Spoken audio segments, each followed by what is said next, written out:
So let's go ahead and try some solving by factoring. Example number 27. Here's a basic trinomial where your leading coefficient is 1. Okay, so the trick to this one is you're looking for two numbers that multiply to 6 that can add to 5. And signs are important here. You always want to double check your signs. Split your x's. I always like to put my numbers in first before I put the signs in. Two numbers that multiply to 6 that can add to a 5 are either 6 and 1, but for that one you would need a subtraction sign and doesn't have that here. But our other option would be 3 and 2. Doesn't matter which one goes where, you'll still get the same answer. And those would both be positive to make the positive 5 that I need. Okay, so you can either use the trick in having the P and Q from up here, as long as these x's here are a coefficient of 1. If you ever have a number that's out front, you need to go ahead and set it equal to 0 and solve, because it won't just be the number that's here and here.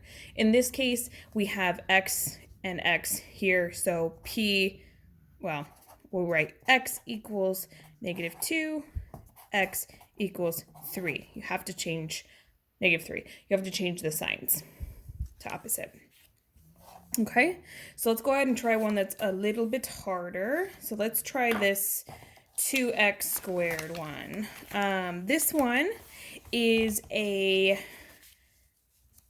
basic trinomial, but a is greater than 1. And you always want to see if you can change this at all. We don't like them to be negatives, and we don't like leading coefficients unless we have to use them. In this case, I cannot factor out a 2 out of each piece because it doesn't work. So what we're going to do is called the AC method, and that is where you take the A and the C terms, A being the number in front of x squared, C being the last number, B is in the middle, and multiplying them.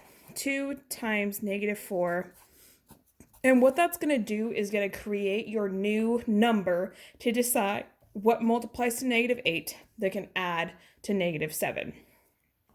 Those two numbers are -8 times +1. And what we're going to do is we're going to rewrite the middle. This is going to allow us to do grouping. So this is kind of like a 2 in 1. So keep the front the same. Rewrite the middle two terms. In this case, it's still -7x. I'm just breaking them apart.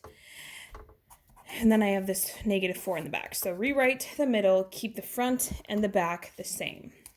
So now you have 4 terms. This, from here on out, is called factoring by grouping. Grouping, you need 4 terms.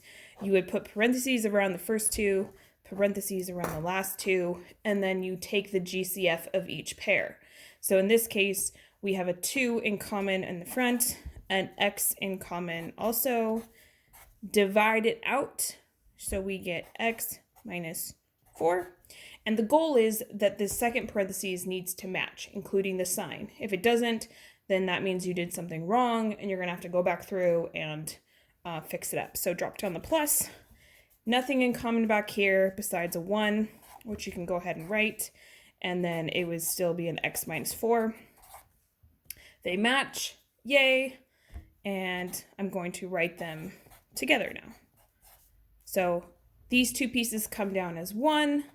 The common factor of x minus 4 goes together, and you're left here. So this would not be considered factored form because you have a 2 in front of your x here. So there's a couple ways you could do it.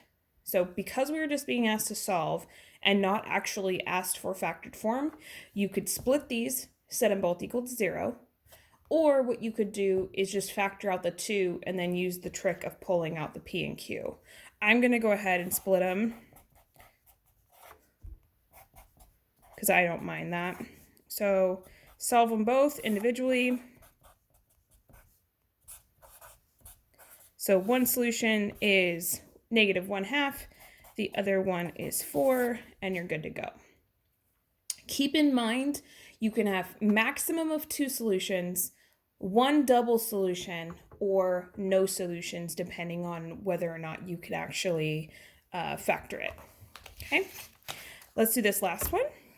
So this one specifically is a perfect square. And the reason why you can tell is if your front term and your back term are square rootable, meaning you can take the square root nicely of each term, then chances are you can use this trick. Perfect squares are identical binomials, and you square root each piece. So the 9 would turn into a 3 if you square root it. The x square rooted is x and x. The 1 square rooted is 1 and 1. And because everything is positive, they would both be positive. Now, don't stop here because you got to make sure it actually works. Now, if we get a 6 in the middle, that means the middle and the outside equals to a 6. And 3x does equal 6. So this one is a perfect square.